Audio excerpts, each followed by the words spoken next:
Good afternoon, everyone. On behalf of Solar Quarter and First View Group, I am Pallav, your host for today.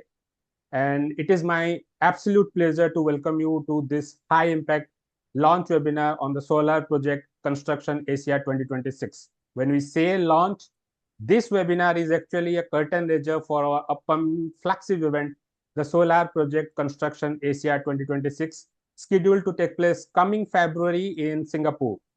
We are thankful to everyone who has taken the time to join us today. Before we dive in, let me take a moment to set the stage for today's dialogue. Uh, all of us know that Asia is entering a defining decade for renewable energy, with solar project construction at the core of this transformation. As solar deployment accelerates across the region, spanning large-scale, distributed, floating, and hybrid projects, the expectations around speed, safety, quality, and cost disciplines have intensified significantly. At the time, project stakeholders are navigating greater engineering complexities, compressed timelines, evolving regulatory frameworks, and increased scrutiny on execution and risk, making excellence in project delivery more critical than ever. As part of lead up to the Solar Project Construction Asia 2026, this pre-event launch webinar provides a focused discussion on construction innovations and execution excellence across Asia's fast-growing solar market. So today's sessions is designed to preview the priorities and conversationals that will define the 2026 edition of Asia's most focused platform on solar project executions. Our today's discussion will center on construction and delivery approaches across the solar project spectrum, integration of energy storage at the project execution stage, construction risk identification and mitigation strategies, policies and regulatory perspectives influencing project delivery. But before we move ahead, I would like to make a moment to make an official announcement. While we have briefly referred to it earlier, we are pleased to formally announce the Solar Project Construction Asia 2026, which will take place on 5th of February at 4 Points by Sheraton, Singapore. This in-person conference is a focused platform dedicated exclusively to solar project constructions and executions, addressing practical delivery challenges, digitization, risk mitigation approaches, financing bankable projects, and policy perspectives across the solar project construction landscapes. We warmly invite everyone attending today's webinar to join us in Singapore and be part of the in-depth conversations, peer exchange, and on-ground insights that will take place at the main conference. To give our brief preview of what we expect, let's now take a look at the event teaser. I request my team to play the video, please.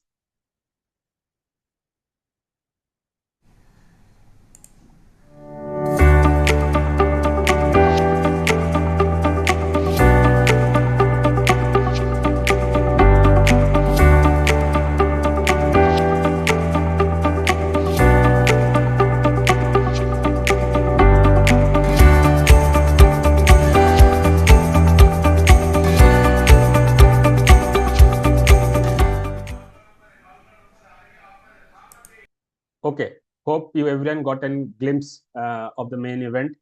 So, starting for today's sessions, we will just set in context with one poll questions. So I would request all my my team to run the poll.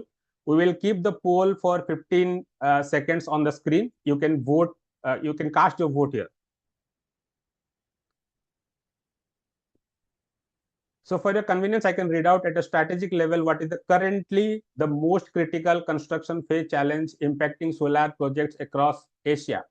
And your options are design execution misalignments, productivity and HSE pressure, supply chain volatility. The fourth one is cost and schedule risk.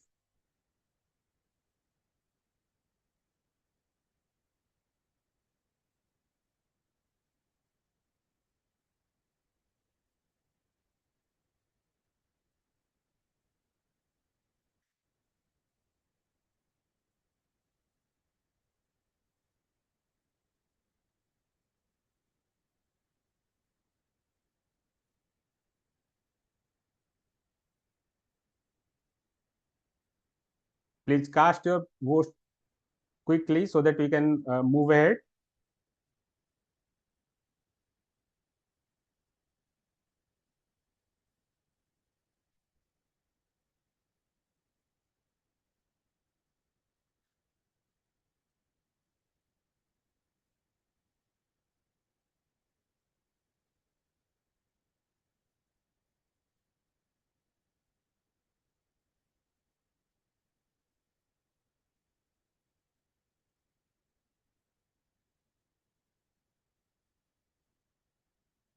We will just take 5 more seconds.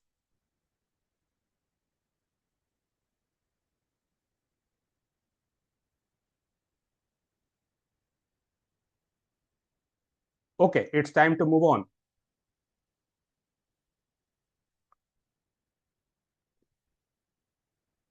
I just give a quick reminder to all our attendees. We will have a live Q&A session at the end of the panel discussion. So please feel free to submit your questions anytime through the Q&A box, and we will address it at the end of the discussion. So now let's move on to the core of today's sessions. That is our panel discussion titled Construction and Delivery Challenges Across Utility, Distributed and Floating Solar Projects. We are pleased to be joined by a panel of professionals who bring diverse experience across solar project construction and delivery in Asia. So today we have with us Mr. Samrit Goyal, the CEO and founder Solar Horizon, Mr. Tiago Biswalingam, CEO Solar PV and Renewables Leader Energy, Mr. Naresh K. Govindan, Managing Partner Jupiter Energy Ventures Singapore and Mentor Energy Lab Australia, and Mr. Emmanuel Arcilia, REE Project Manager, Marketing Strategy Leader, Southeast Asia, Black and Veitch.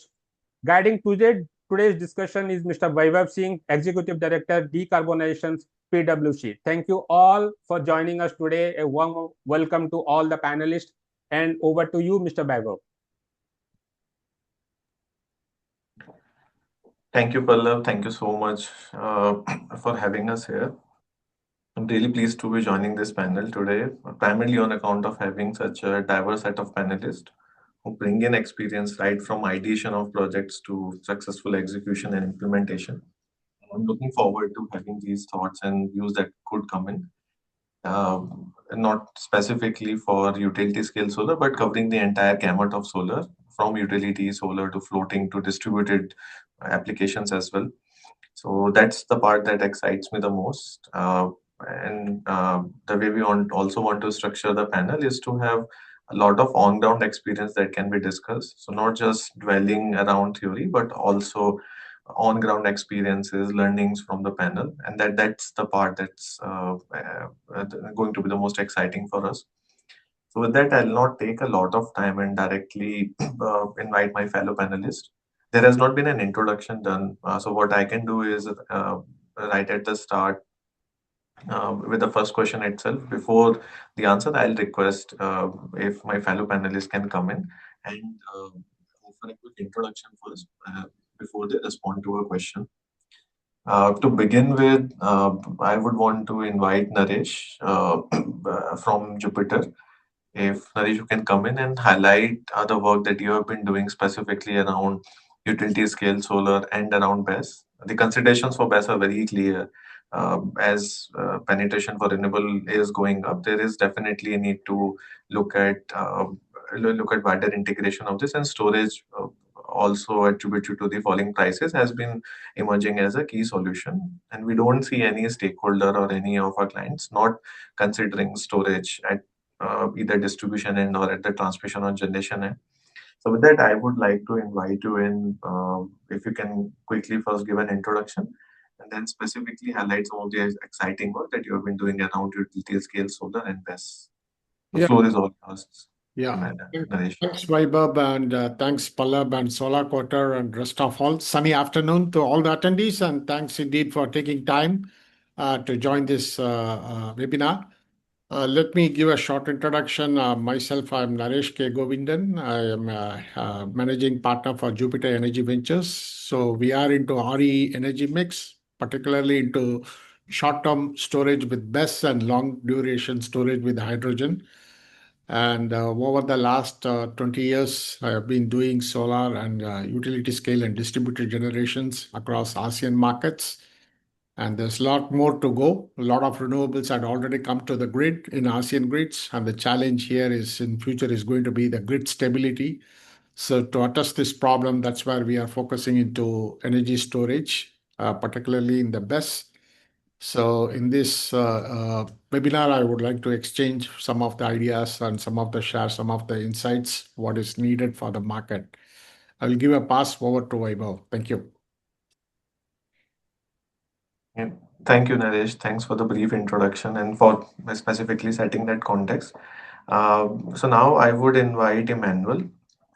Emmanuel, if you can come in, offer a quick introduction, highlighting also specifically what you have been doing around floating solar. So while Naresh has indicated his intent to discuss utility scale solar and storage, uh, floating solar has been gaining a lot of traction. So if Emmanuel, you can just come in and quickly summarize in terms of what you have been doing around that field, that would be great info for the participants.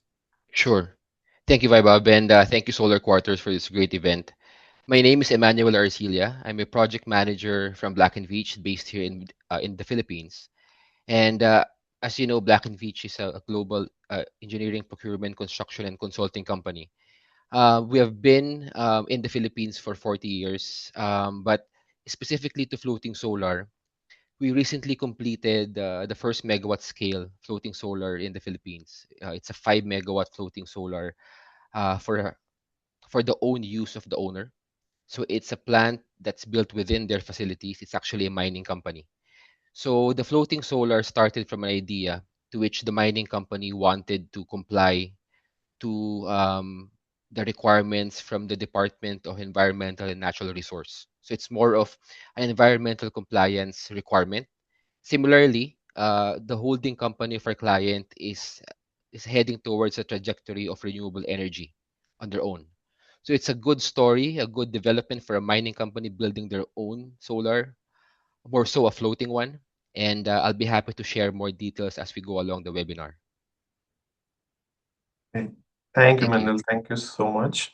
Um, we're really looking forward to insight you can share around floating solar because that's emerging as a key segment of interest, offers potential for specifically countries and regions that may be under pressure on getting contiguous land. So really nice having you here on the webinar.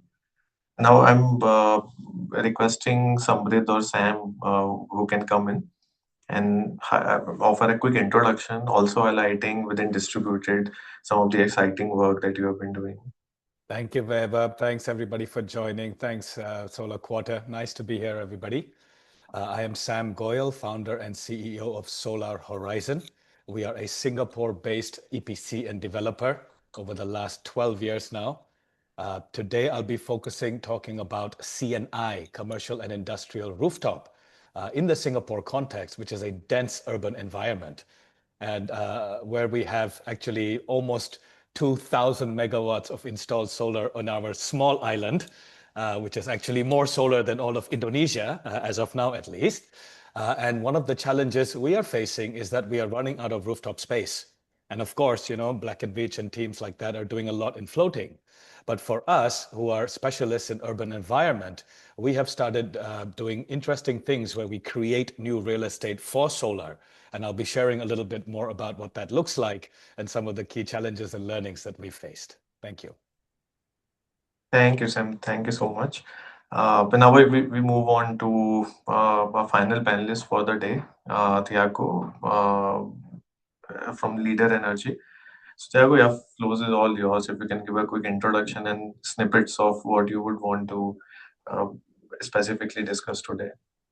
Thank you, Vaibhav, and again, thank you, Solar Quarter, for arranging for this opportunity for this panel session for us to get together and discuss our ideas and our experience.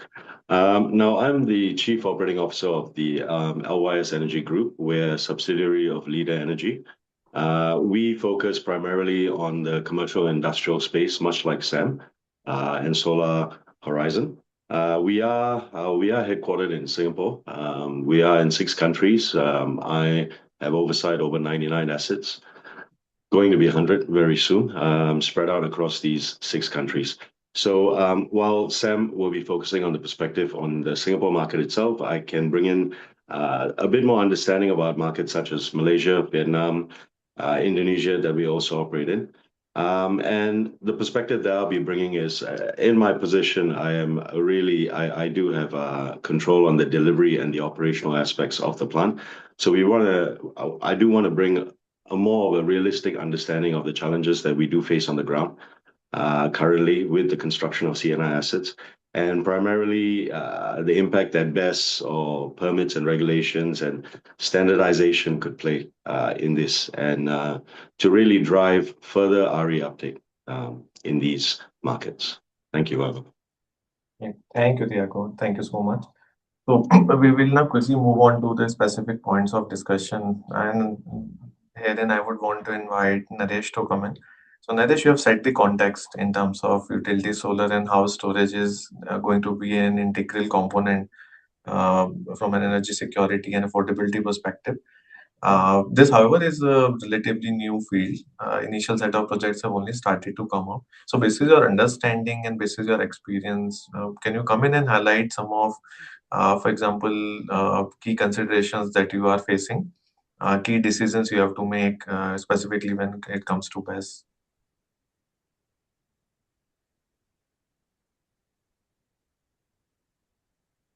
Naresh, you're on mute.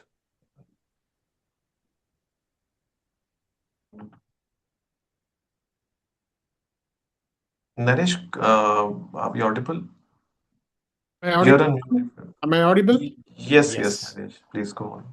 Yeah, thanks, Vaibhav. Just to touch on that part, I think as solar industry, although as it got matured in many of the markets in the region, but still there is a lot of evolving criteria to be considered, particularly in distributed solar as such in C&I. One is we always look into the structural integrity of the solar. So that is also another. And electrical interconnection is another challenges in the solar space, right? Particularly, we do have curtailments and consumptions is not that stable. Some of the assets, I'm just coming from a developer and an investor background, it's not up to the 100% of consumption has been taken in many of the markets, right? So this is where I think the storage is going to be in the future. That's where I think many of the clients is also embarking more on the utility space, especially on boosting the substations, and also from curtailment part of it.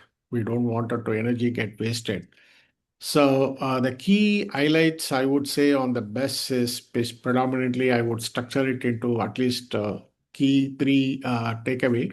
Let me start with the safety and fire protections. From a BESS perspective, it is always generally when you say BESS, it is safe or not, right? Will there be a fire? So these are all some of the questions which pops up in some of the key stakeholders, especially in the MNCs, C&Is in the region, right? So one has to really look into applicable codes and standards, what is applicable in NFPA codes or UL codes. Regardless of the country, what you operate, try to adopt on international codes and when you design the systems. The second aspect could be on the egress, like when you identify and locating the storage space, depending on, it's not that we can't put at the top of the roof. So we need to isolate the storage systems which is away from beside the building. I would generally recommend a storage space if it is going to be like a very high visible client like multinationals, which is manufacturing high shoes or textiles industries. So slightly away from the building is much more advisable, say about 330 feet, I would say, from the building to locate and co-locate when you provide a storage and with the existing solar system. And third is also providing enough firefighting space on HVAC and ventilations, because battery also produce heat. Many OEMs claims that they are the number one cell, which is okay. Cells is dominated by two manufacturers across the globe. But on the other areas, which is particularly on heat suppression, is very important, and cooling systems is very important.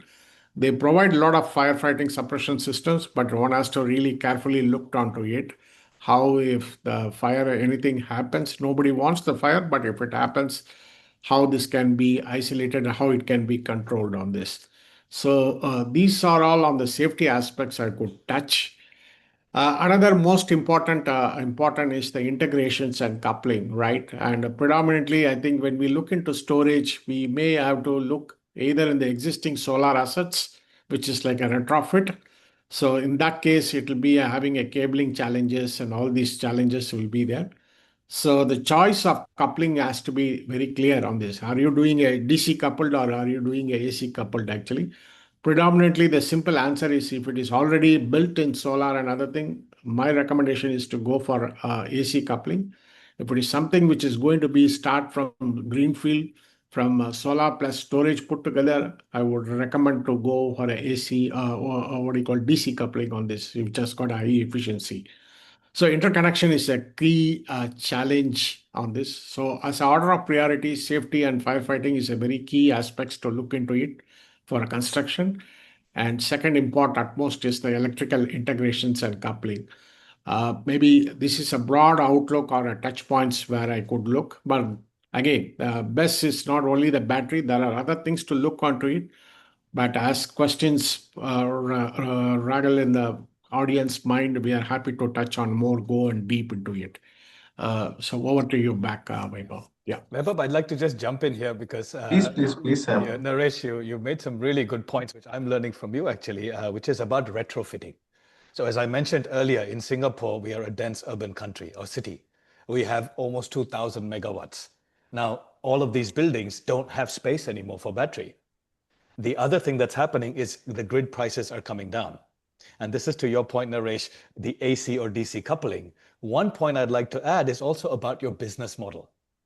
If your commercial business model, like you mentioned, Emmanuel, with your mining client, is self-consumption, right? They are using the battery energy storage system or BESS for self-consumption. But in other cases in Singapore, is that people would rather put a battery because the grid price they're getting for their export or selling energy to the grid is very low. So that was one point I wanted to add, that depending on your business model, your AC or DC coupling will make more sense. But the other big point is, just as you mentioned, Naresh, it made me smile. Very recently, we have a client who we've helped get a super low energy status for Green Mark. Okay. Now they want to go to net zero building. The only way to do that is storage. No space in the switch room. I've maximized the rooftop. I've built structures everywhere to put from 200 kilowatt, we put 600 kilowatt. So that's one of the challenges we are facing in our actual daily lives, which is for storage retrofit in existing solar system. Like you mentioned, not only your cabling, also your fire safety regulation. Solar panel has a different fire safety regulation to battery. So I just wanted to share from an on-ground perspective, we are facing these challenges, and some of the points you shared are very helpful. So thank you. I think I'd like to add on to Sam, and Sam equally is the same challenges that we are facing as well. We do have a lot of clients coming up to us. I mean, this has been happening over the past year, really trying to understand if they can use it for time of use management or peak shaving and essentially dealing with curtailment or zero export sort of premises. But you're absolutely right. Finding the space is very difficult, for these systems, and to really integrate it into where the asset sits. I mean, that's a challenge that we are currently facing with a few of the designs. And it also depends country to country. In some countries, you might need a fire safety compartment. There's added civil costs. And it does impact the ROI that you had initially had in mind for the asset itself. So, I mean, in the most cases, we're not really seeing a lot of financial feasibility yet, but we're trying our best to work on this as much as we can. But I just wanted to add on to that point you raised. Thanks, Yago. Ben, if I can request Emmanuel to comment, because we have discussed a lot of complexity and considerations around utility distributed. Floating solar also comes up with an additional set of requirements. So from a risk mitigation perspective, right from design stage till implementation, Emmanuel, if you can come in and highlight how you have been tackling that would be great. Sure. Uh, Floating solar is essentially a new technology. It's at it infancy stage. Everyone is exploring floating solar now or more recently, and being a first of its kind, I think a critical step that we took for our project was to really work with the developer early. We did not jump into an EPC role right away. It took us 1.5 year maybe to do. First, since it's an own-use facility, we help our client to determine where do we inject your power. It's like a large rooftop on the lake, right? So we have to assess if they have the right capacity in their substation to accept that power. And then we entered into a front-end engineering design stage to help them identify what are the technologies in the market, what studies do they need to gather in terms of our input in making our concept design more tangible, aside from getting surprises at the end. So to answer, one key element on how to mitigate construction risk was to focus on getting as much site data as we can. We focused on the bathymetry of the lake, uh, identifying boreholes in the lake bed to get the soil investigation done and identify, is it made of silt, clay, what would be the depth until the lake bed would eventually be sufficient to hold the anchor blocks. And speaking of anchor blocks, the soil lake bed will also determine, do you need do you need a piling, is gravity blocks sufficient enough that it will be settling in 1.5 year. So that feed step mitigated a lot of risks ahead. When we presented the feed to the owner, they knew the technology available in the market for floaters. We knew that anchor blocks around 3 tons each would work. And we also identified where would be the nearest laydown area to the launch pad of the floaters, heading towards the positions of the FPV or the PV array. So when the time that the EPC should start, we already had addressed much of the construction question marks, and that really helped us maintain our schedule while we're doing the project. We did encounter a problem in terms of the season. We started around April to May, where the water level was so low that we could not start building the launch pad. Otherwise, the water will catch up.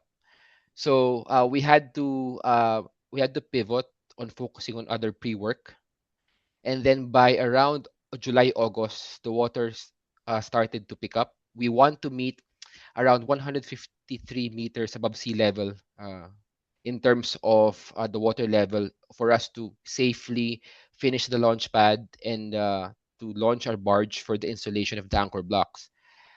So the water came up, but when the rainy season came in, we were we were now getting a lot of water already meeting the crest of the spillway that we don't essentially need because it's already eroding a piece of the launch pad. So good thing, it's a dam, so we have sluice gates that the owner can open and release some water gradually. So that help us somehow manage the water level.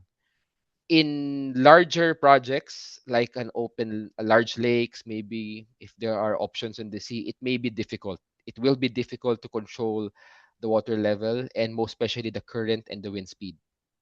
So in our case, it's a 5 megawatt, manageable, basically no waves. We considered 0.5 meter wave height. And being in the Philippines, we also consider that we are a typhoon um, stricken country. So we used our own national structural code in the Philippines of around 270 kph in terms of maximum wind speed. And that played a huge role in designing the anchoring and the mooring for the floating PV. Maybe too much, but just excited to share some tidbits of the project. Thanks, Emmanuel. And we've also encountered some of this when some of the companies they went into projects, they bid for projects even before they did bathymetry, and then there were surprises that came in. We had seen another project when at the construction stage they realized that the wave speed is there, so they additionally had to put in wave breakers, which meant additional capex. So if Exactly. a lot of that is foreseen and planned right from the start, we understand it's going to be useful over the life of the asset. But with this, I'm opening the panel further because this is exactly what we would also want to get inputs on in terms of what learnings have come out through operational experiences. So if other panelists can chip in and also highlight some of their learnings, I'm sure the audience is going to love it. I can jump in here. There's something quite interesting you talked about, Emmanuel, which is impact of weather and seasons. And in your floating situation, it helped me realize your water level is a key thing you're working with because that's your surface. In our case, as I mentioned earlier, we have been running out of rooftop space in Singapore. For example, there was a government study done when the Singapore Green Plan was announced that we have around 3 or 4 gigawatt of usable rooftop space. But there was a small line in there that the study by the CERIS, Singapore Energy Research Institute, Solar Energy Research Institute, that actually the total available space for solar is close to 6 gigawatt. So where does that come from, right? If we have used rooftop and we have a big delta, well, it comes from creating structures, building superstructures with steel columns and beams over things such as HVAC, over things such as tennis courts, over things such as solar car parks. And that's where the creative kind of engineering comes in. Solar is not necessarily civil engineering when you talk about rooftop. It's electrical, it's mechanical. So with that context, one interesting learning we had is that when you are hoisting things up, and I will talk about the context of safety, right? In Singapore, it is safety first. We are strongly believing in a safety culture. Couple of quick facts is that last year, in fact, this year too, the 2 biggest sources of workplace fatalities were during hoisting and falling through skylights. Okay, at least in the Singapore context. I'll talk about hoisting because that is a high risk activity that applies to floating, applies to utility, applies to storage. We need to lift these big heavy equipment using 100 or 200 ton mobile cranes, sometimes up 20 or 30 stories in dense, tight urban environments. Not easy, right? So in that context, what we learned is unlike our solar panels that come in simple pallets that we can unload, use the safe weight load limit, and then hoist it up bit by bit. When you have steel columns that are 10, sometimes 14-meter height or span, lifting these things up becomes a nightmare. Okay, so I don't want to share too much technical detail, but more from a layman's perspective, you can understand that the coordination, the documentation, the risk assessments, the traffic managements that go into something as complex as 100 different columns versus a bunch of solar panels, that is where some of these big challenges come in, number one. And number two is that also the equipment, and I think, Emmanuel, you kind of alluded to that, and Naresh as well, that in the case of superstructure, it is not just the physical steel columns. It is actually the equipment required to install those columns. You cannot have 6 human beings lift up a 1 or 2 ton column, right? So to bring up your boom lifts and your scissor lifts and your scaffolding, in addition to your materials, and to do that in the proper sequencing safely, certainly was a learning curve for Solar Horizon. But, we figured things out bit by bit. The weather has a lot to do with it, so plan for the right season. Your site surveys and assessments, and as you said, mapping out everything, creating slides for every single piece, showing the dimensions, showing the routes, getting all stakeholders to sign off, getting your professional engineers to study all the data sheets. So yes, I fully hear you, Emmanuel, and my conclusion is, a lot of the hard work happens before the construction starts. And that's what takes a lot of time, effort, brain power, and resources. But doing that certainly makes your construction safer and smoother. Right. And I guess Sam, one also unique um situation that we were in is that we were working with a mining company, so they can move earth in a jiffy. They have the large equipment, they have manpower. So at the early stage of feed, we establish a division of responsibility in which we want to highlight their own qualification and experience. We don't want to take the entire pie if we know that expertise, schedule, and cost would be in favor for everyone. Then we establish the site development design. The amount of earth grading can be designed by our civil team, but they have the machinery, the people that can do that swiftly. So that really helped us a lot. Exactly, Emmanuel. And I'll hit that nail on the head because I have worked closely with Black and Veatch in the old days. And I remember the DOR matrix that you put together, Division of Yes, Responsibility. And very similar, the project we did with the superstructures, we did it for a big, heavy construction company. So same thing is we said, look, we have the brains, you have the brawn. In some cases, instead of us going to get specialized equipment, we just use what they have on site. Or in some exactly. cases, the lifting and hoisting we give to their team as a scope. So that is also a very nice idea to work with the stakeholders, including the client, and give Right. the specialized set of skills to each party. Agree. That's good that you remember the DOR.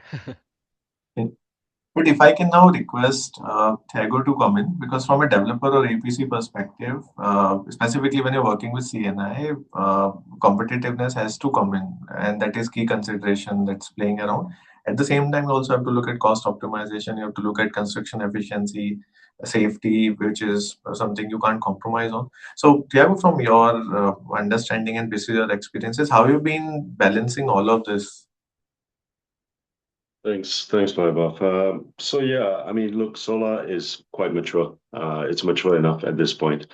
And we have seen a massive boom in countries like Vietnam. I think within a very short period of time, up to 9 gigawatt of solar has come up. A decent proportion of that being rooftop as well. Now, in terms of cost optimization and the various aspects, I think more or less everyone's facing similar challenges. What I can really speak to is the approach we've taken to standardize EPC contractors. And the reason why I bring this up is there's a large number of acquisition opportunities that we've been seeing recently in countries like Vietnam, Malaysia. And of course, we want to grow our portfolio. Acquisition is one of the reliable means to be doing that. But of course, when we do carry out our site visits, we've seen very poor construction quality, just in terms of the cablings, the tie-offs, even issues that have arose at the TNC stage that have not been appropriately dealt with. And of course, for us to acquire these projects, if we do acquire them, there's going to be a significant capex spend that needs to go in to repair or rectify any of the defects we find. And operationally, these tend to be headaches for us to continue to operate. So what we've done is, I mean, very early on, we understood that this was an issue. So what we did was we gathered as many EPC contractors as we could based on experience that we've worked with in the past. And we started evaluating them in terms of visiting other sites that they've constructed, looking at their HSE practices, their SOPs, and really identifying a pool, a very tight pool of EPC contractors, just 3 or 4, that we are happy to continue working with, to partner with. Now, of course, I mean, all the issues arise at the installation construction stage if they're not appropriately dealt with, non-conformance or punch list items. So identifying this pool of professionals that we can work with, that we can trust, has been, I guess, a lifesaver for us in many ways. It has also optimized our deployment, our growth for our portfolio. So I feel that this is very important, even regardless of whichever country you're entering or whether you have operations in the country. It is worthwhile to really evaluate your EPC contractors alongside some clear technical guidelines and to ensure that that the asset that's going to be delivered to you will be on time, within budget, and meets all the guarantees that's required. So I think that's the advice I can give based on our experience. Thanks, Thiago. Tiago, sorry, I have a question for you. As an investor, look, we as developers and EPCs work with investors such as yourselves regularly, as you know. Coming to these technical guidelines, one of the gripes I have is that the investors will hit you with a 60-page document that is the entire kitchen sink using standards from US, Europe, Philippines, Singapore, and expect you to come and sign something that says, oh, we conform to everything. So as an EPC who's on the other side of that, and we are quality players. So for me, my counter question is, how do you devise these guidelines and on what basis? Are you standardizing something that you expect a particular country to conform to? Or do you expect your EPC to pick and choose which ones they should do? How do you manage that with actually getting the EPCs to sign something like that?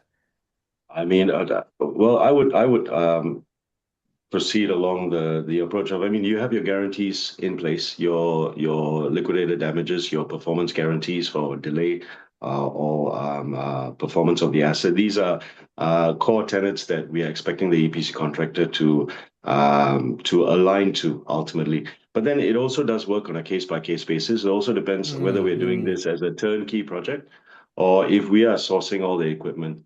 I mean, if we are sourcing the equipment and essentially the EPC contractor is coming up to install, then there are certain amounts of these guarantees that might not be reasonable for us to levy on them. So we have faced issues in the past where, we might be a bit too onerous or a bit too stringent in our requirements, and it's difficult for the EPC contractor to take on, or they have to price that risk appropriately, which can blow out the price for us. So really, it's a balancing act that we've carried out, and it helps when you have a pool of EPC that you can trust, you can work with. We do this on a case by case basis. They bring up their issues or their gripes to us, and we do try and work through it. Ultimately, it's a partnership. It's not a zero sum game, as I do say.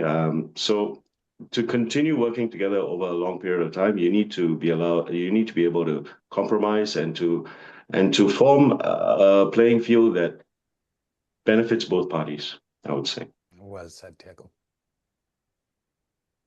Thanks, Sam. Yeah, I would sign up as your EPC. Sold. Please do, mate. I don't think we've done anything together in a while. Yeah. Naresh, would you want to also chime in? Because I understand from utility perspective, a lot of these considerations are there, but specifically in terms of from bringing in more tools, digital transformation perspective. So, what other best practices are you specifically looking at? No, perspectives in the sense, I think solar is as such, I think everybody is rushing also. One side, as Sam mentioned, some of them are given a over spec also. So you don't over engineer or you don't put a plant which is over engineer. After all, it is an asset. It has to run for 15 to 20 years, producing the guarantees and keep up. So typically, my suggestion would be is, of course, the OEM components are pretty much on tier one. Majority of them they choose the right modules and inverters and other things. What I would suggest is, depending upon the audience in the floor, and I think a multi-diverse country, focus on the workmanship on field. No matter whatever the drawings may look nice and we get approved and other thing, it passed through, but a simple crimping, malfunction of crimping tool or malfunction of null quality standards in a crimping tool can create a disaster, actually. So I have dealt such issues at site, especially in acquisitions or even greenfield constructions. So my message would be is to focus too much on the execution part while you are doing it also. Regardless of the engineering practices, you do that. So have a equal focus. Rather, you focus in the early stage so that you don't, from an investor's outlook, we don't get regret at a later part on both on a fire and safety aspect, also from also affecting the generations, which is also impacting the returns, right? So that's where the message I would suggest into it. Don't take it for granted because somebody has given over spec. Don't cut corners. Don't things. Rather, if it is the spec is given like this, put a equivalent price. Sometimes some things can be a must, something can be should be, something can be, or depending on the specs, as Tiago mentioned, we have to work around on depending on the specific opportunities. But don't agree something and then you deliver something and then you regret after 4 or 5 years. The asset brings bag of snakes on this, right? So don't try to avoid that practices. So this would be some of my perspectives I could share in this forum. In the interest of time, there are other things can be done, but I'll give a pass here. Over to you, Vaibhav. Yeah. If I can Thanks, sir. also add one more, Vaibhav. Mm. I I I I thought of a critical item when Thiago was explaining how to work with reputable partners, right? To really screen them on terms of qualification experience. We can screen them in terms of their recently completed projects, their CVs, and all. But one actual construction item that we need to look into is the safety culture of each and every company. They come in having their own culture and background on safety, and safety is always associated with quality, right? uh, in our case as a top line EPC in the floating solar project that we did, we were working with four contractors. We have a marine contractor that operates the barge to install the anchor blocks on the lake. We had an electrical BOP contractor putting the PV panels, cables, and we have civil works contractor and the transmission line. All these contractors have their own way of doing safety. So we have to be intentional and obsessed on how we want, say, our culture as Black and Veatch to be imbibed throughout the organization, and how we do it. And we do it in simple things that we train them about near miss. What is a near miss? You have to report a near miss. It doesn't mean that something almost happened, you wouldn't report it. So we train them for near miss training so that everyone will have an involvement on what could have happened. We conducted the as safety committee meetings, walk downs, management discussions on safety, and to the point that we also want to make sure that we commend these subcontractors and workforce every time they submit a near miss report on a weekly basis, so that they will know that what they're doing should not be something that they want to keep from us, but it's more of a culture that you want to keep everyone safe to go back to their families after each day. So when we see that happening, that everyone is trying to think like us, we became more confident that a problem on safety, on lifting the anchor blocks, on checking the rigs of the crane would not happen. So again, just a touch and focus on safety. Additional perspective on my end. Emmanuel, I want to jump in there because you use this lovely word. And, BV's got a big outfit in Singapore, so we have a similar mindset here. Obsessed about safety. And I'll be the first to say, when we were developers for 10 years, we did a backward integration and became EPCs. And today we've built quite a number of projects in Singapore. And the learning curve I had, because as a developer, what you're thinking, ROI, IRR, return on my investment, liability and risk, right? When you're on the ground or on the rooftops in our case, and it's bloody high, I know myself, when I put on the PPP and go up, it's scary, right? You're 30, 40 meters in the air. There's winds blowing. There's heavy equipment around you. And it is what you said, Emmanuel. I love that word, obsessed about safety. And even as a smaller EPC like us, we're no BV, but you know what? Same exact similar thing, that we have done everything possible to get our documentation up to speed. And when you have subcontractors, and a lot of them are installers, they're not main contractor EPCs, the safety obsession is not quite there. Exactly. Of course, they're the ones who are at risk, right? We don't even want somebody to lose a finger, for crying out loud, let alone their life. So what similar thing we do is we help them bring their documentation up to speed.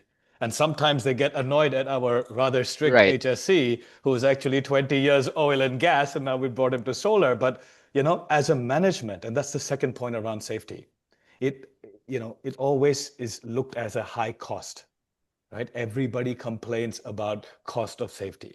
But let me tell you, as a leader of an EPC business, sleeping well at night is priceless.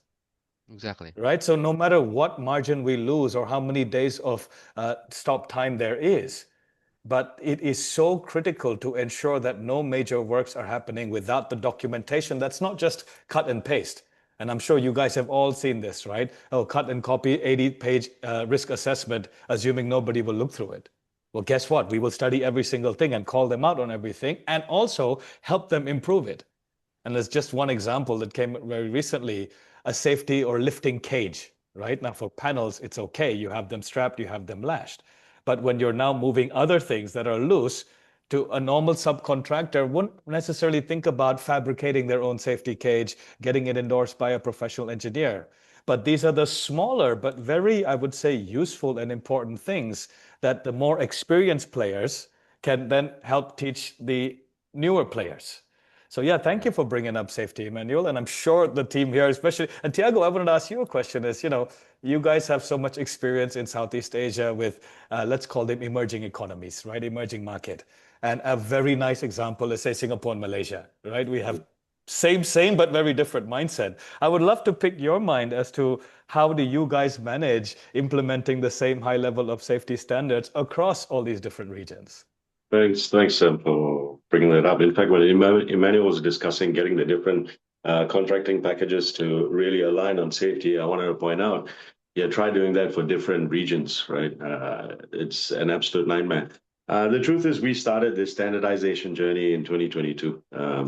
We realized very early on we need to standardize. It's going to help us be efficient in many ways.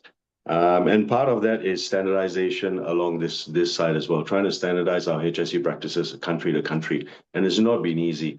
I mean, we started this about 3 years ago, but at all times, it's become a bit easier now that we have our pool of EPC contractors. They're a bit more comfortable working with us. But try to take Singapore standards and apply it in Vietnam. I need to, because eventually it makes things efficient, simplifies reporting, allows peace of mind. You know that certain standards are being followed, so you don't really need to check too much on it. You don't need to put more resources on it.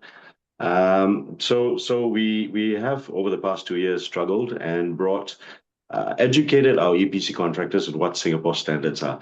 Now, I can't say with 100% certainty that at all times our standards are being followed, but we know that this is something we push onto our EPC contractors. We say, look, if you guys want to keep doing business with us, you need to follow these standards to the best of your capabilities. So we've managed to bring that on. And at the end of 2025, we are doing all right in that space. So far, no major issues, thank God. Fingers crossed, absolutely. But then going to this point of sleeping comfortably as well, there's just one story I want to bring on. I mean, we're also based in Taiwan, and we've had typhoons hitting Taiwan. Now, some of our projects, we lease the rooftop space, we export to the grid, and we make very decent coin on that, right? But unfortunately, with the typhoons hitting, some of these assets, the roofs have been destabilized. So we know this is a huge risk, right? We want to get up there and remove our panels and get the facility owner who we are leasing the roof from to fix the roof. But if the facility owner doesn't want to do anything about it and won't even allow us to get on site to remove our asset, so mate, for the past 6 months, sleeping well has been a bit of an issue, a bit of a challenge. But this is something we're trying to proactively work around. So again, in this case, obligations are very important. They're clearly defined at the very get-go before you sign any agreement. Make sure the obligations are there of any outcome. Now we've got climate risks and opportunities matrix that we're seriously considering. Climate risks, typhoon risks, weather conditions, all of these need to be thoroughly considered before we enter into any agreement. That's the lesson that I have from this experience. So, Thiago, if I can pitch in and highlight some of our learnings here. So, we had a similar issue with the rooftop project we were having, and the difficulty was similar. The developer was having the project that was set up across a functional installation, across a functional institution rather. The problem was this developer, they were facing some difficulty because they had to access the rooftop. In certain cases, cleaning had to be done, so they needed water. And some of these things were coming in. And we realized that in certain cases, there was some reluctance from the roof owners or from the building owners because the project is feeding it to the grid. So often the benefit is not coming only to the rooftop owner. So the thing that was done differently was in through a business model, rather than giving an upfront lease or having a fixed amount, they were given an incentive in terms of per unit share. So if there was a tariff of say 5 cents, then that cent was, for example, given to the rooftop owner.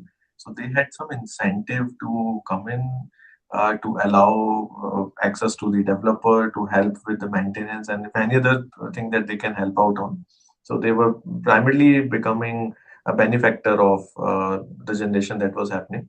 So some of it can be addressed through business model, some of it through better installation. It's like a vested interest, right? Basically, you give an interest to the rooftop owner or building owner, both from the perspective of safety or revenue. Nice point, guys. Yeah, unfortunately, the tariffs nowadays we are embarking is not that high to share, but I do agree that it's a safe bet for Bible. One another thought I would be doing it. We always do that as previously we are an investor for assets. So regardless whether they offtake or not, you can have a roof usage space as a mandatory. Like whenever we have the mandatory maintenance needed, it is a must obligation by the space provider to facilitate for providing the access and open for the fixing of the roof. So that way it will also benefit, it will have a vested interest because if that continues, right, it can also damage the roof, right? So that can affect the operations also in this thing. So it's not really purely a commercial of, yeah, 1 cent we can share, which is good. If you have the business model viability, you can do that, but rather the consequence is more towards or affecting their operations you put and you capture that because you won't be having a PPA in this case if you are doing a roof usage space. So you can have some covenants covered in the contract in the early part of the stage, so that can mitigate to a certain amount of risk. Thanks, Harish. So, Bob, we may have time to go to the panelists one more time. And I would, for the last question to everyone, my request is if you can just highlight how do you see your work changing? What sort of changes are you foreseeing? It can be in terms of digital operation, it can be through implementation of AI, ML, anything, but it can also be through, for example, new regulation that you may see coming. But how would you see your work getting changed in the coming few years? And that's a question to all the panelists. So one last time, if you can share some thoughts around it. I can go first on this. In urban environments, particularly around distributed energy, that are small plants all over cities or dense urban places, how we see things evolve is very simple. The rooftop is now just one of the surfaces that we can use for solar, right? Things are happening where they're putting it on the walls, building integrated photovoltaic, or literally installing panels or noise barriers, for example, or solar car parks, or creating these new superstructures, like I said. So that's how we see the solar model evolve, at least in Singapore, which is our core market, that the type of space that we will have access to use solar is going to really open up. And it comes with this whole can of worms. It comes with new regulatory approvals. Generally, Singapore has streamlined approvals. But now, because we are getting into civil engineering, we're getting into structural engineering, we're getting into building modifications, we're getting into a whole set of different weight load challenges. So that's essentially, in our case, an opportunity to level up and increase our skill set away from just the pure rooftop.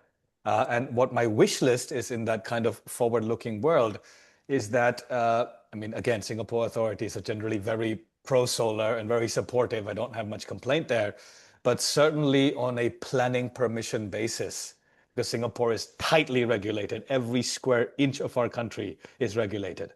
So therefore, my hope is that from a planning permission perspective, that we start to see even further support in this new creative space, where, for example, putting solar on a wall is not regulated yet, right? So it's that, in essence, that we see a lot more surface area, and we hope that the regulation can catch up with its streamlined basis. I think if I can just follow on from Sam's thoughts.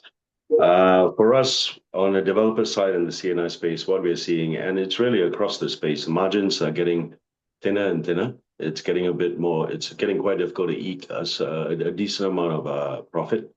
The return on the investment. And I mean, for instance, just in Singapore itself, we had our energy attributes, our renewable energy certificates, right? There's been a sudden drop in price. Last year, we could be selling each REC, each megawatt hour at about $98 SGD.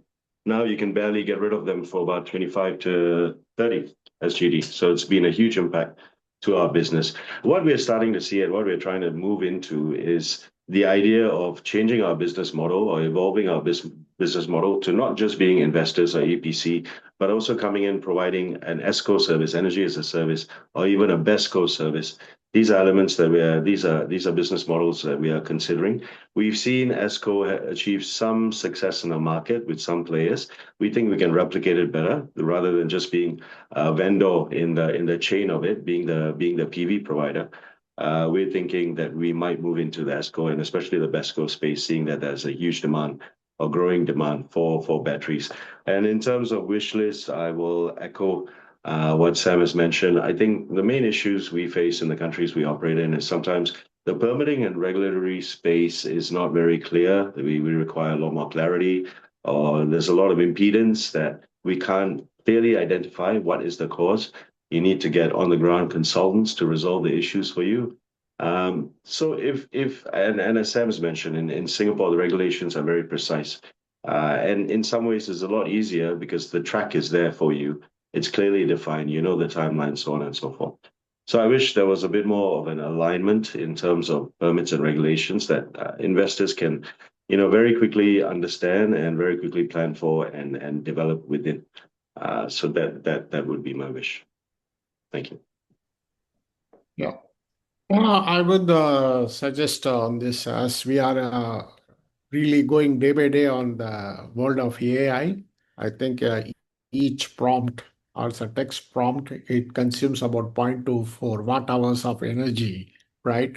So definitely there is going to be a lot of push factor, both in terms of energy, and particularly it will be leaning towards into clean energy because of the data centers is having a very hard press.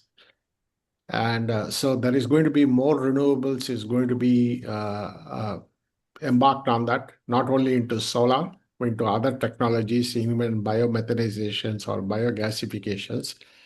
So that is a good thing, which is also progressing. And another thing aspects was looking into the sustainability angle from a C&I space. Client already tasted the success with solar, which is displacing about 15 to 20% of their energy. So they need more, especially particularly the CFOs has got a strong push, right, on reporting the carbon tax and emissions and what is the scope one emissions. So as a mandatory regulations, they have to report it to the shareholders and it is being a environmental compliance. So with that being a big picture, I think with the AI and also with carbon tax and other things, there's a lot more renewables is going to come and how it has to be tackled is a question. And really, we have to keep sharpening the pencils and giving the multiple offerings and business model. So that could be something to be looked upon into that. Yeah. For me, one key difference again of a floating solar, it's 30% higher in terms of capex when you compare to ground mount. And that alone should make us think on how creative or what would be options for us in terms of contracting model. Most projects, developers want a full wrap EPC, getting all the risks and costs in one bucket. But we also have to look into a possible E small p CM or a EP small p and big C type, in which we can again go back to a mentality of uh, spreading the project scope across all stakeholders. The developer can buy the floaters, the panels, the inverters directly on their books, cutting some cost from the EPC, and having that coordination to which the EPCM can help the developer get the performance guarantees, warranties back to back with the OEMs. It may be difficult also for banks or lenders to assess uh, how does an EPCM work, because it will uh, put more risks on a project. It would be hard for them to chase to verify if it's really happening. But then again, we are all learning on how to do a project better. And I think at the end of the day, if we have the clear contract strategy, the division of work, and the cost will ultimately go down, which is important in terms of financial model, it would be a better option to veer away from the full wrap EPC and think about other contracting models.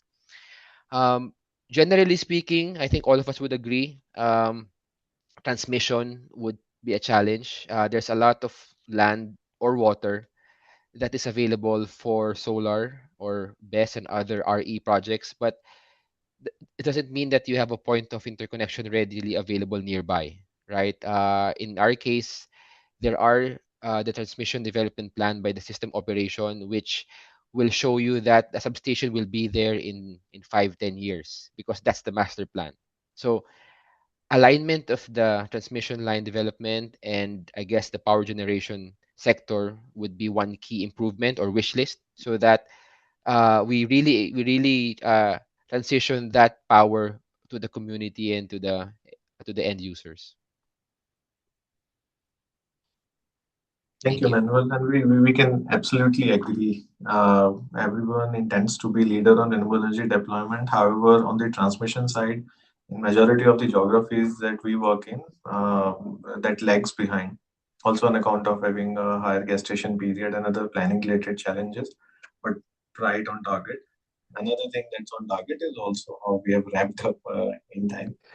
Sorry, I want to address one little quick point Yes, Emmanuel made, which is what I please. always talk about is it comes down to one simple question. Who takes on the risk? Who takes on the risk? That's what it all comes down to. And I love what you're saying, Emmanuel, about sharing the scope, splitting the risk, and the inherent challenges of who do you go after.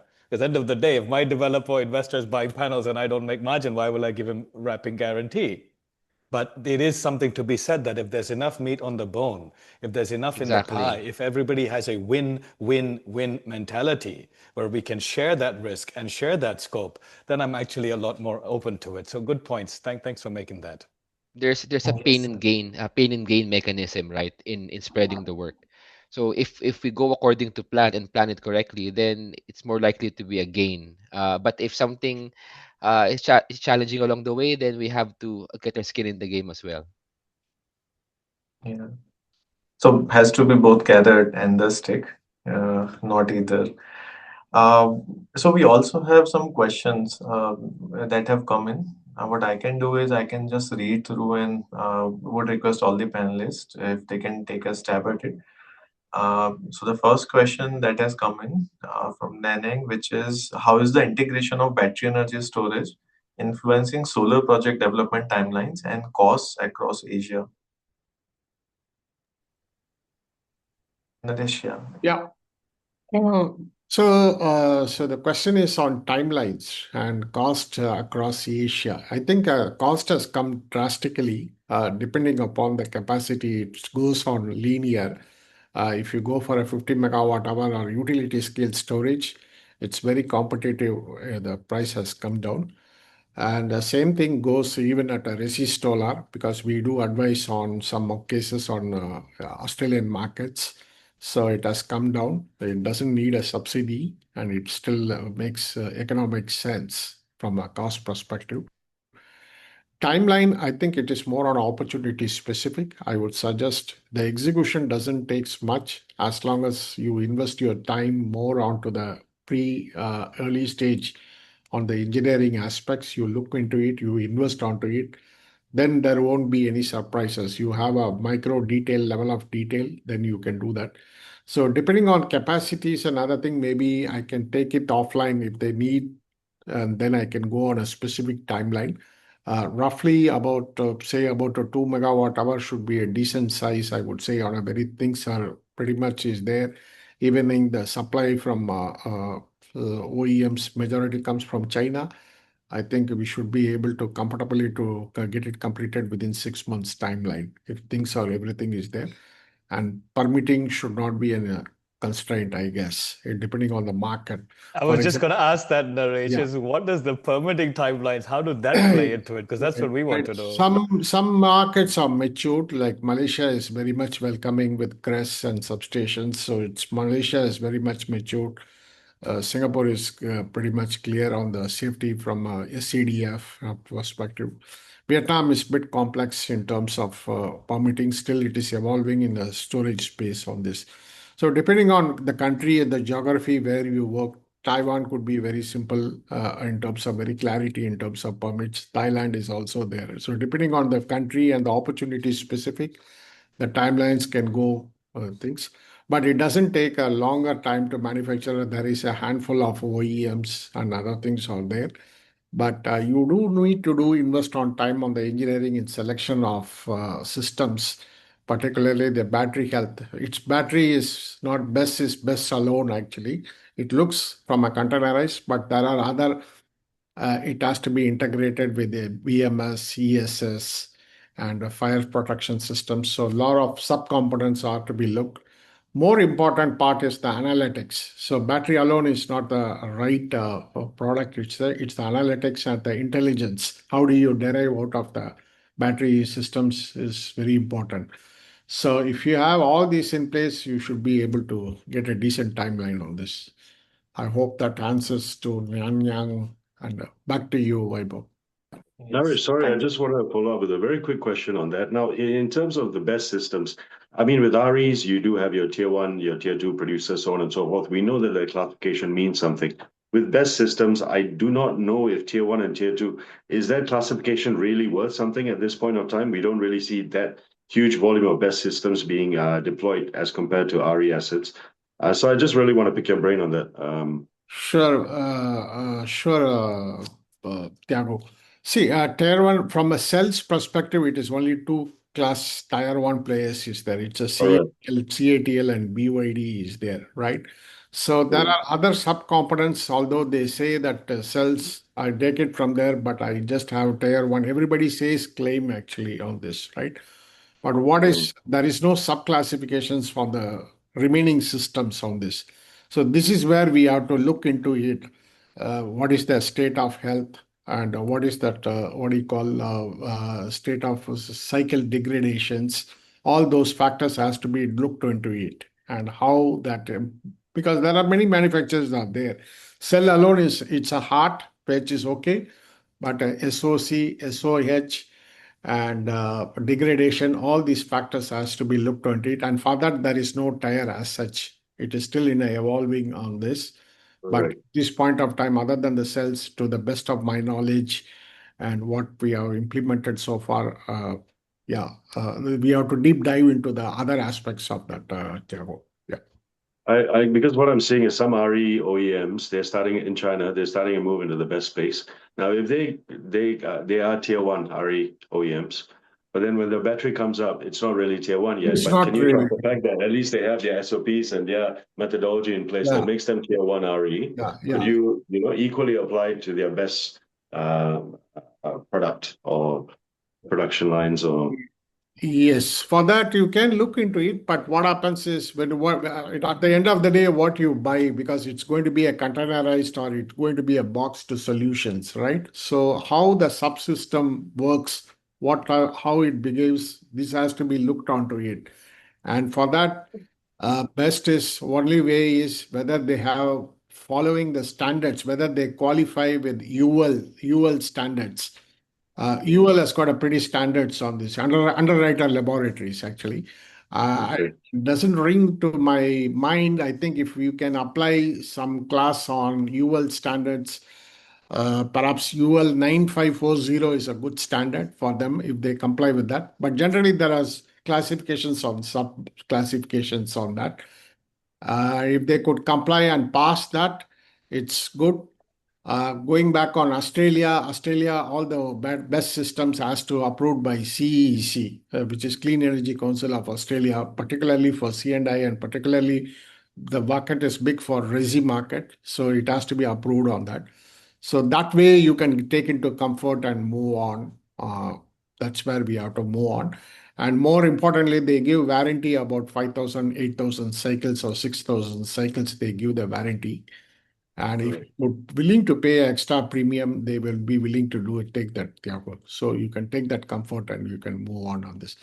At the end of the day, risk is there, but we have to navigate that, and it is not sacrosanct on that. Yeah. Understand. Thank you. Thank you. Thanks, Raj. So we'll move on to the second question, which is on cross-border projects. So the question is how a cross-border renewable energy project, so primarily focusing on, for example, export between ASEAN countries, shaping construction priorities and regional grid planning. I think I can answer to that unless Sam, you want to jump in or anyone else wants to jump in. We do have an understanding that, I mean, initially with EMA, the Electricity Market Authority of Singapore first sent out the RFP one and the subsequent follow-ups on cross-border projects. There was a huge push to get RE assets located in other ASEAN countries importing or exporting their power to Singapore. Now, there were one or two holdups in terms of countries trying to agree on the wheeling arrangement side. But nevertheless, we have two distinct pathways, and I believe Keppel is already exporting from Laos via a few countries. So yes, there was a big push in that. There is still a big push on power import, but now it's evolved into a wider idea, which is the ASEAN power grid. I think that is an underlying framework that needs to be developed, and the ASEAN countries have identified that it needs to be developed so that the idea of cross-border energy export becomes a very simple approach. Right now, I mean, there's not enough interconnector capacity. Transmission lines don't have enough capacity. There can be significant curtailment zones. And then when it comes to discussing wheeling arrangements between, let's say, EBN and TNB or TNB and SP, people aren't exactly as aligned. So while that work is in progress, the idea that we can have an ASEAN power grid with its own, its own grid codes, its own approach, that might really be the framework that simplifies cross-border projects. So they're both working in parallel. The ASEAN power grid has just, I think it's been ratified, or at least discussions have progressed quite a bit on the ASEAN stage. That's as much as my knowledge is in this. If anyone else wants to add on, please go ahead. Diego, I'll just jump in what you said, and you just hit the nail on the head. One of the hot topics in Singapore are the interconnectors, right? Our country has set a goal of decarbonization by 2050. And it's less than 25 years now, right? And we still have what, about 9 gigawatt to go? And as I mentioned earlier, solars, we only have a couple of gigs left at best. And Naresh mentioned it's about 15 to 20% offset mainly. So the point I wanted to add to Tiago's on the ASEAN power grid, there's also the question of the subsea cabling. And there has been, some pretty famous stuff in the news around this sun cable from Australia with some billionaires who want to set up these rather, let's call it grand vision of importing gigawatts from Western Australia all the way across massive subsea cables over to Singapore and sell that power at what was supposed to be competitive. Now, unfortunately, that project has been hitting a lot of snags, primarily for one of the key reasons Tiago mentioned, which is policy, right? But the other one, which is what the question alluded to, is construction priorities. Now, of course, there is already a lot of subsea cabling in this world, right? It is not a new technology. But to create it at the scale and at the length of thousands of kilometers to take in gigawatts of power, and to do that, like any oil cable, you need to have monitoring stations at every, X kilometer, whatever it is. So the point here is the construction ability to create such mega projects.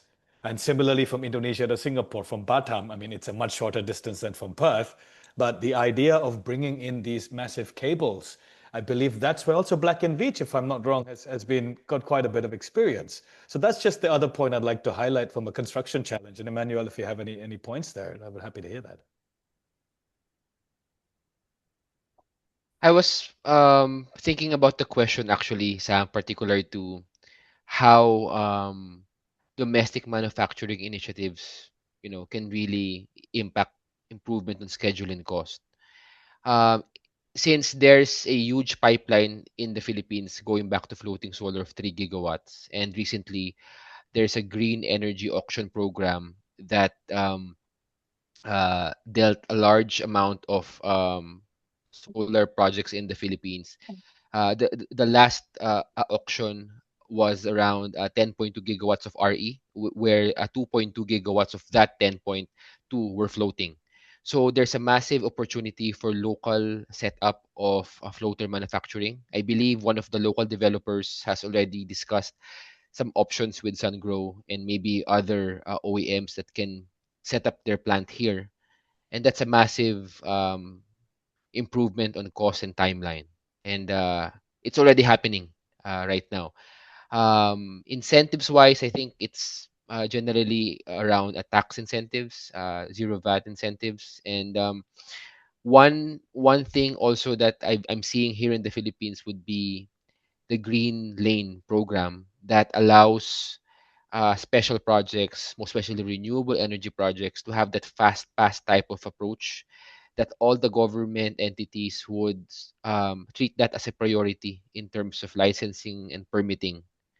And I hope it continues here. And I'm not sure if in other Southeast Asian countries or Asian countries that's already happening, but it's I think the right path to go to put some carrot there for the developers to get motivated on.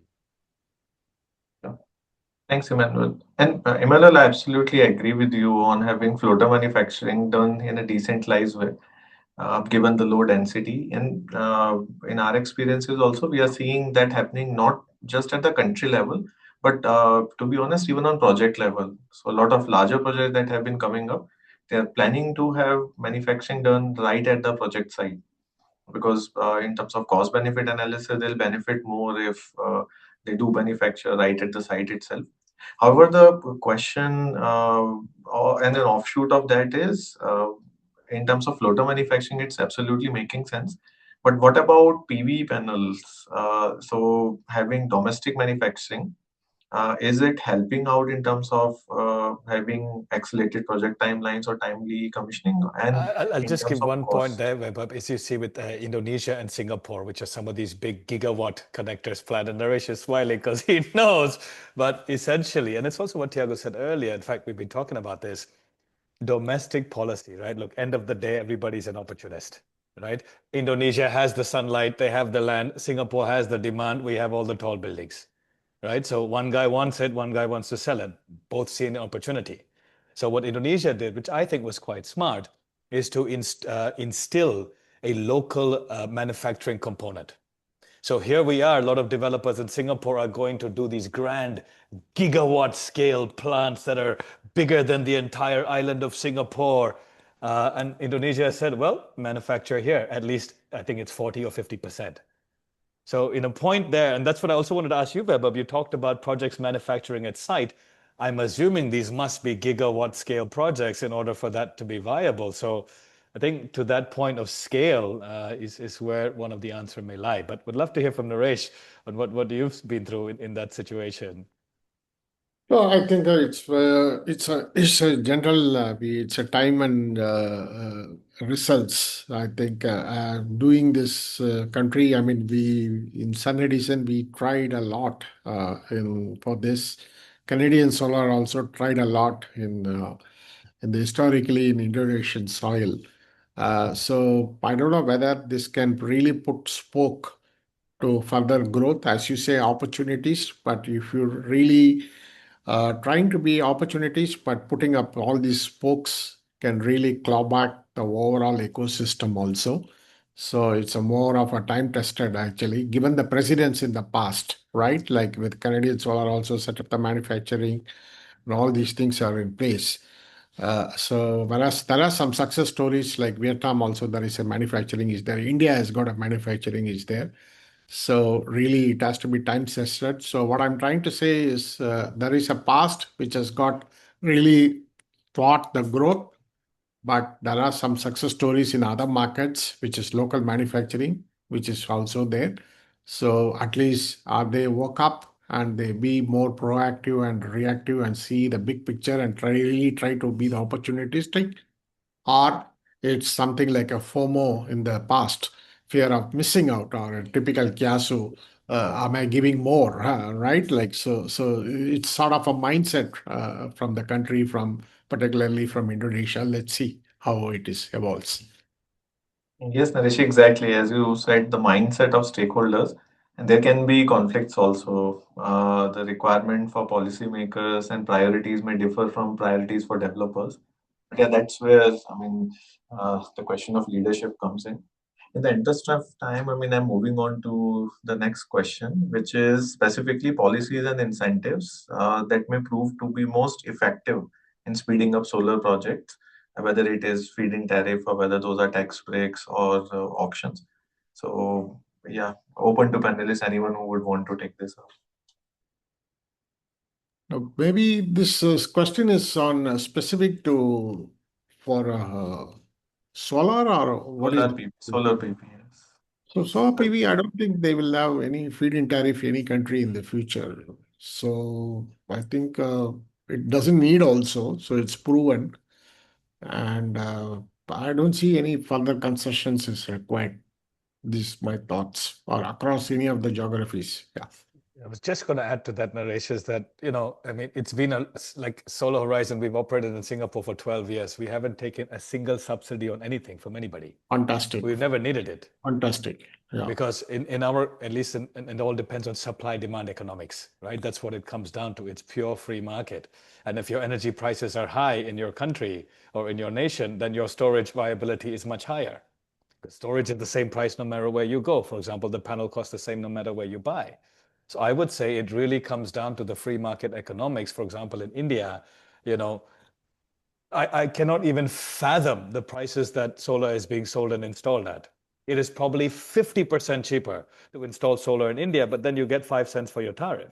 In Singapore, we get 15 cents, right? But then we are double the cost because of our licensing, permitting, and labor costs. So yeah, in essence, the time of subsidy is long gone. Tax breaks are available for any kind of capital allowance purchases in any country for any main projects. And I think it really comes down to supply and demand. And as you said, Naresh, demand of electricity is only going one way, right? So as long as that delta is there, I think we have a good chance to keep going with RE. So the next question was so can BESS be installed inside the electrical substation, or is there any mandate to place it away from an existing building? But I think Naresh, you covered that in form of AC/DC coupling. It can be done at both the ends. But if you want to add anything, This please. one, maybe I will make a short in the interest of time. It is advisable to keep the best because substation, you are still getting power from conventional power. So you can keep that separately. And best, perhaps, even substations are backed with best storage, but they put a wall and they keep it separate. So my advice would be, I mean, none of the grid operators, whether it is EGAT or even Tenega, I would suggest that they will not be allowing you to keep it within the substations. So you have to mandatorily follow the grid companies. And so it's better to keep it away from the substation. And if it is a C&I, if you have a transformer within your factory premises, it's better to recommend to keep it separately with as I told, I think it's try to keep it at least 330 feet away from the main systems and other things so that it Sorry, keeps. Naresh, 330 feet, is it? Yeah. I mean, it's a standard, some sort of a standard I referred in the past. But yeah, as long as if it is safety is there and other things, it's better to do it. Yeah. Over to you, Vaibhav. And Naresh, that is specifically the distance between, say, substation and the container. And between containers, are you having any rule of thumb or any guideline or best practice spacing between different containers? Different containers, that is something to do with thermal runway. So work with OEMs or work with companies like even myself, or we do BIM modeling called Building Information Management actually. So with that, we will be able to simulate and see parametric modeling before even putting up the systems in place. There is going to be a proper thermal runway is there and other things, if it has got a space for egress, even to do the maintenance and other things. So it's more like ideation when you do the design stage, you can do that on this.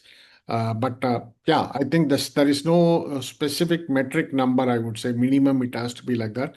But there will be there definitely. But some players like, I don't want to mention names, but OEMs will be able to do that. It's a call, engineering call we have to make on that, or what is that to be planned on that. Sure. Thanks, Naresh. So this next question is from Ronak. The question is, what are the current market scenario in terms of opportunity for EPC contractors from India to work in countries like Indonesia, Malaysia, Vietnam, Singapore?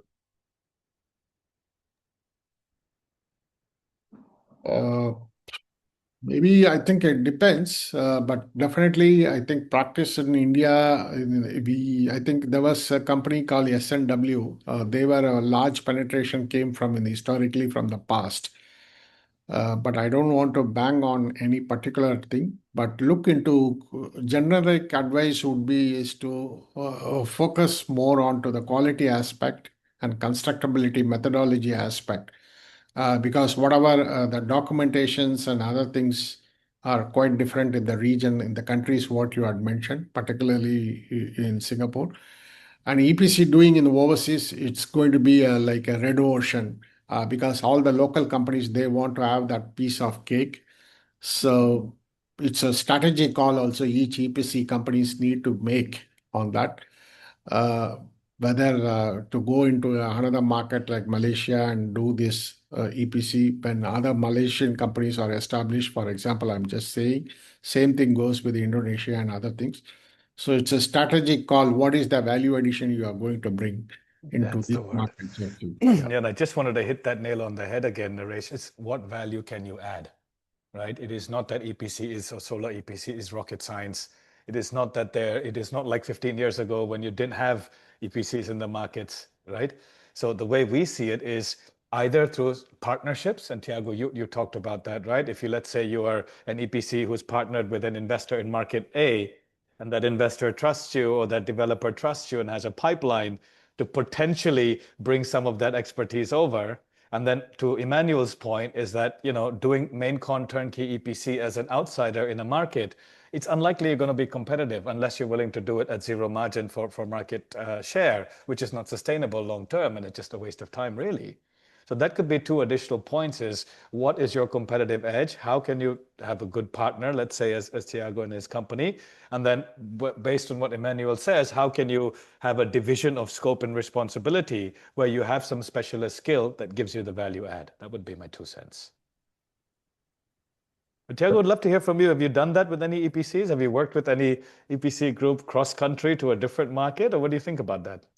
No, I mean, we have tried to explore that, but it hasn't really. I mean, with our projects in Vietnam, and we did have a foothold, a bit more of a toehold in Cambodia, and we are exploring the potential of having our Vietnamese contractors supporting us, even with some of our CSR activities. Where currently we're partnered with Maersk, where we do solar libraries for disadvantaged, regions, communities. We are thinking, in Cambodia, we could do the same thing, relying on our EPC contractors from Vietnam, but it's not so straightforward at this point of time. So something we're still trying to explore in that space. Absolutely. It would make things a lot simpler because the standards are already there, right? But yeah, I think in the CNI space, not so much. Maybe with the utilities, it is a possibility, but not so much in CNI that I've seen. We tend to be more localized. APC tend to be a bit more localized within the countries they operate in. Yeah. That's it. Emmanuel, sorry, I want to just pick your mind on this. It's a very important point. We have Sure. done work with Black and Veatch in the past, doing multi-country tenders and bringing together all of our smaller EPC buddies as a consortium and trying to work with a big partner such as BV who can have the balance sheet and presence. So a kind of a consortium approach. But I don't know whether you've had any of that experience, or is BV still doing similar models with multi-country bids? Any insights there? I've seen a multi-country partnership for larger projects, such as combined cycle projects, in Asia. But specifically in the Philippines, I would say there's two projects that we completed recently, from a 5 megawatt floating solar to a 1.2 gigawatt combined cycle project, somewhere south Manila. That project involved a lot of contractors, which are mostly local. We also want to go the localized route. Uh, the it's We want to veer away from thinking that developers would be price buyers, but that's the reality. We have to meet a certain price competitiveness, and working with locals would address that requirement. Similarly, it's also hard to sell an experience from another country. Like for example, we had a data center opportunity, to which we would do a simple site due diligence. But most of our experts for data center lie in India, Singapore, and in US. So that structure alone does not really merit a value for us to compete. So we immediately tell the client that we can, but it will come from these offices, and indirectly it would be more expensive. So we tell them directly. We want to maintain local team. We are now, I guess, expanding, I guess, in the Philippines. We want to localize as much work as we can, primarily engineering work. So, I have a follow-up question. That follow-up question is specifically on EPC trends. So, what we're also seeing is a lot of developers moving away from the traditional lump sum turnkey EPC to increasingly doing self EPC. Now, is that something that you also see happening, or is that the case, in your opinion, only with a handful of developers? I've seen that for a handful of developers, going back to far complex project from open to closed book type of approach, uh, that allows control and flexibility for the owner. Also to make sure that they have a hand on the contingency before we close the books, so they know the numbers. But like what I mentioned earlier, I think the EPCM model has been very well accepted in the oil and gas projects, and I think in the RE space, solar has been ground mount solar has been commoditized, so many large developers or owners can have that leverage to buy panels inverters by themselves. And they have their in-house capabilities improving from one project to the other. So I think rather than getting the typical EPC plus an owner's engineer, why don't you get one EPCM then manage the rest by yourselves? That you will have more control, you have the contingency in your pocket, and that will, again, it might raise some eyebrows in terms of the lenders and banks on having a lot of buckets around, but working with bankable partners would be the key. Someone that has done this before would bring more value to the bankers, that hey, it's possible and we can support you. And I'll just add a couple of things. We are seeing quite an interesting trend in Singapore. So we have two different market segments, right? A lot of our customers are small and medium-sized business owners who own factories or schools or paper mills or temples or whatever it is. They are not solar guys. They are not electrical guys. They have no interest. They don't have the teams available to sit and do all. They just say, okay, which contractor is coming? Which one do I like? Which is a good price? Which one do I trust? Okay, go. Right. So from that segment, I don't see any small SME business owner get into this complexity of lending and this. Who takes this? You take the risk. I pay you the money. You give me guarantee. You build a good job. Off we go. The second business model is PPA funding, right? Which is how Solar Horizon started. I mean, that's when I used to go to Naresh for money all those years ago, right? So point is that from a PPA perspective, there are two sets of developers. One are the big incumbents, right? And Tiago, you guys are now part of them. I used to go to LYS for money all those years ago too. And now you guys have become big boys, right?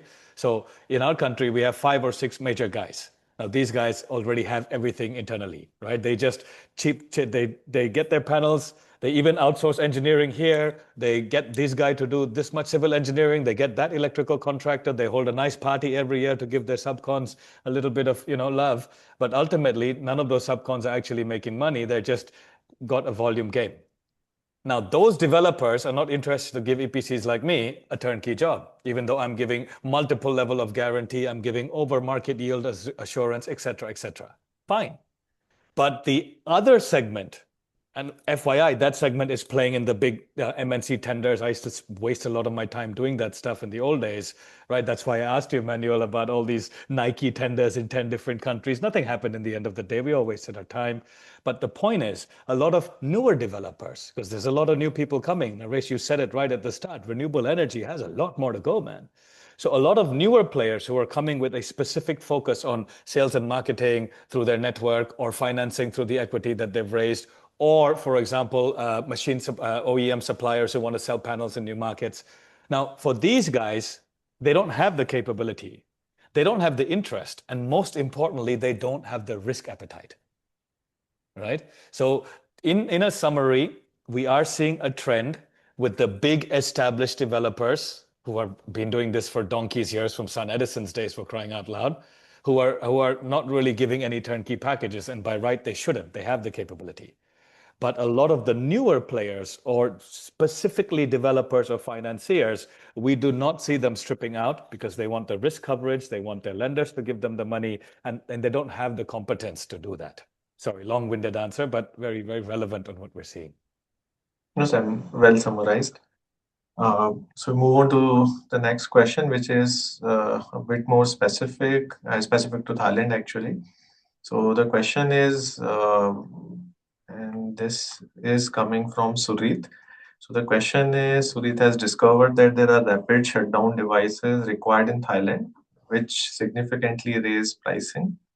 So do you feel that such a requirement should be applied in other countries in the region? And is it worth the additional price?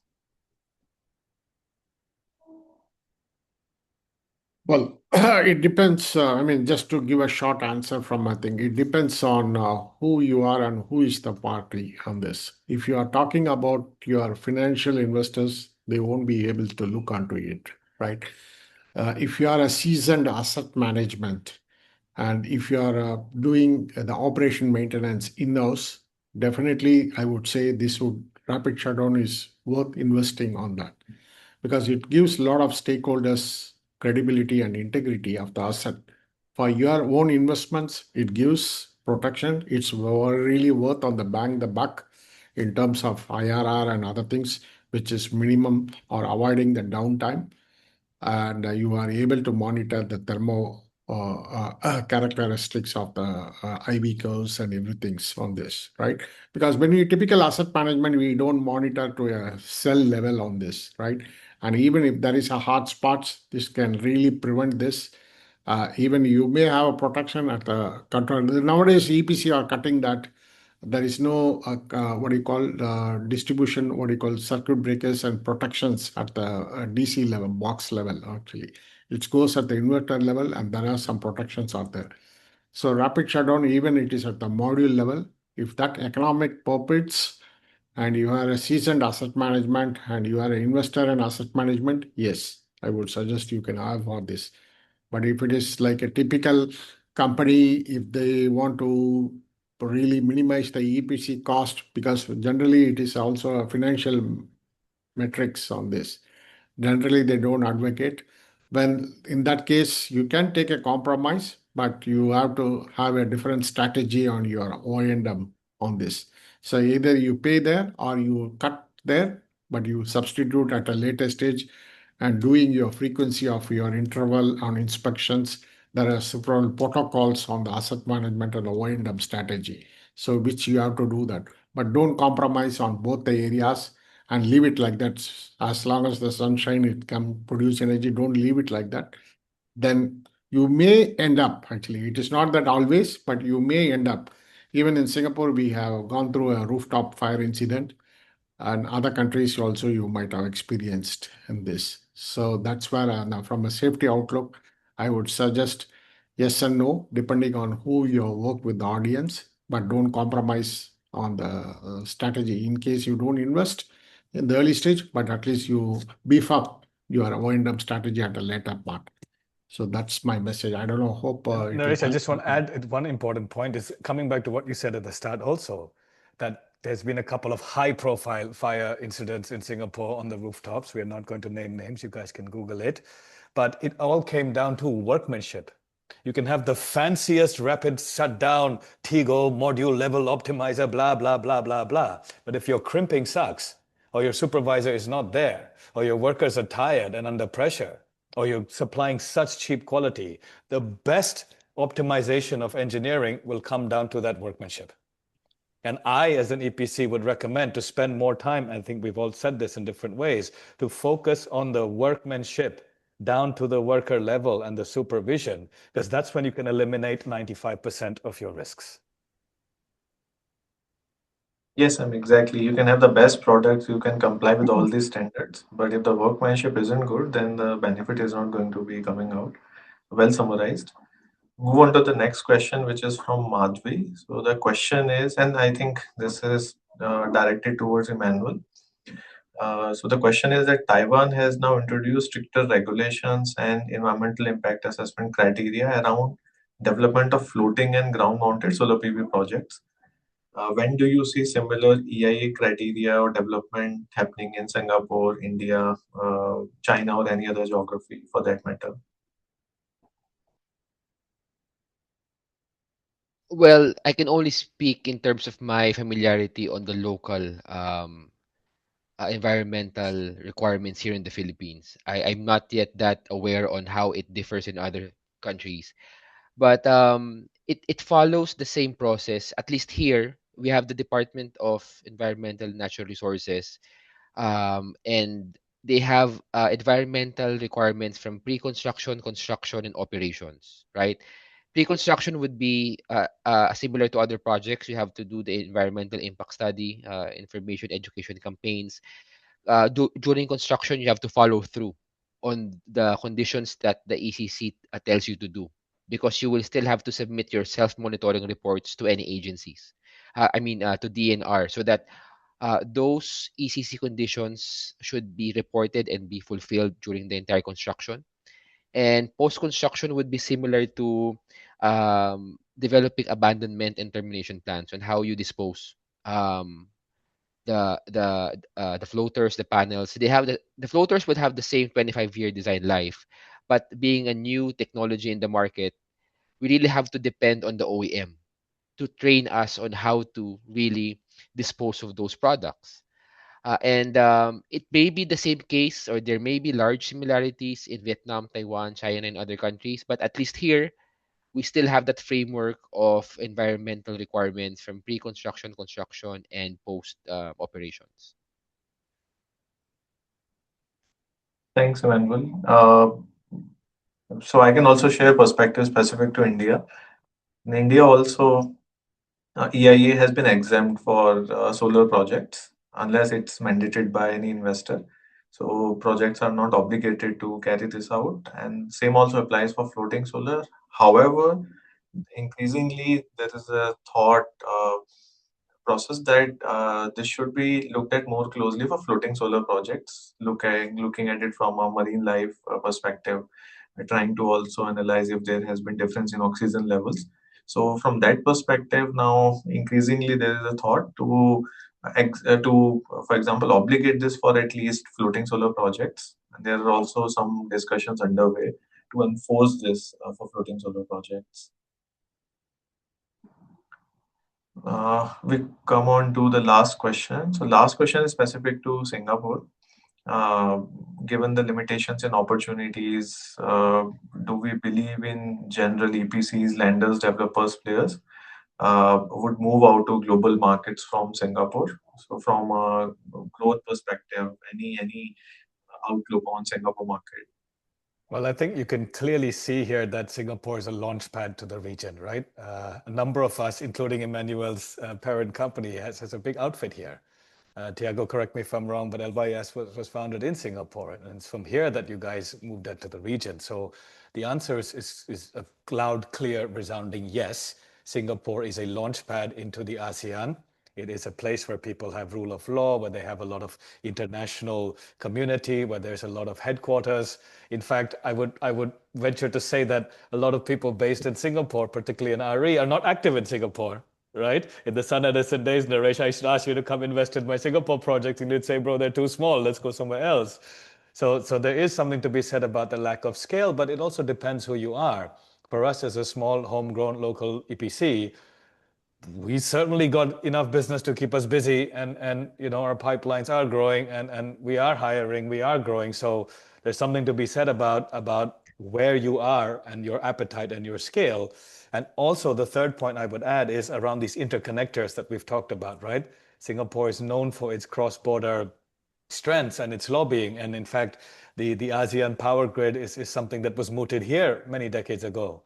So yeah, in a short answer, it's a great place to come and set up, great place to come meet people. That's why I think Solar Quarter is doing their events in Singapore. So hopefully we get to see you all there, and we can talk more in person. Very well put, Sam. So with this, yeah, we conclude the Q&A and also the panel. So a sincere thanks to all the panelists. This was a really engaging session, and we got it. I mean, actual on-ground experience, learnings, things keeping us awake at night. So could discuss all of it, and I'm sure this And was. helping us sleep well too. Exactly. Yes, I'm hoping this was also really engaging for the participants. But once again, sincere thanks to all of you. With this, Thank you. I'll pass on the floor to Pallav to take the proceedings further. Thanks a lot, Thank you so Vaibhav. much, everyone, specifically Mr. Baive, for guiding such a focused and engaging discussion. We just exceeded the time frame a bit, but hopefully there are a lot of important aspects we have discussed, and there are a lot of to take away from this webinar. My thanks as well to all of our expert panelists for sharing their perspectives drawn from their experience across different solar markets and project types. These insights provide a strong preview of the conversations we will continue at the physical conference in Singapore this February. Just before wrapping up, we will just have a last 10-second, our second and last poll questions. One It's a last poll. I would just give in 10-15 seconds as we did at the beginning. Yeah, so the poll is here. You can cast your vote, everyone. I can read it out once again. What will most improve solar project construction outcome going forward in your view? Your options are like early EPC and risk integrations, digitizations and advanced tools, stronger vendor management, and the last one is better stakeholder coordinations. So here is your 15-second starts. You can cast your vote.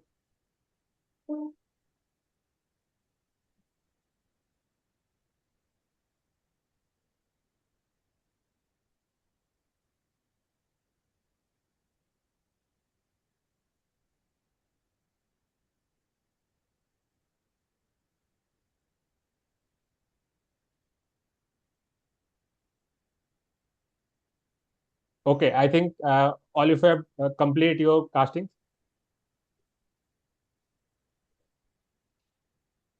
So, okay, we come to close of today's this curtain raiser webinar. I would like to thank once again all our speakers and everyone who joined us for being part of these sessions. We hope today's discussion has provided useful context. Uh, this webinar particularly marks the beginning of the journey towards the main conference, and we look forward to continuing the conversations in persons with many of you in coming February. Mark the dates, that is February 5th, 2026. So just have an glimpse of the event. I would like to uh, my team to play the video.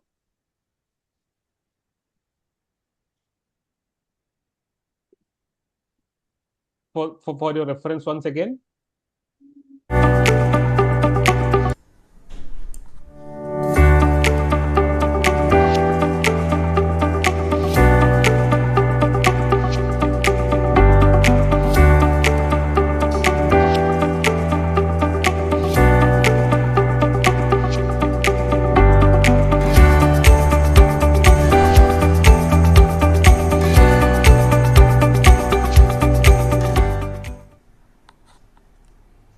All right. So thank you everyone once again. Hopefully we will see you in Singapore this February. Until then, have a nice day. So it's time to sign off. Thank you, guys. Thanks, Thank everybody. you, everyone. everyone. I Thank you enjoyed. so much. Thank you. Bye bye. Bye.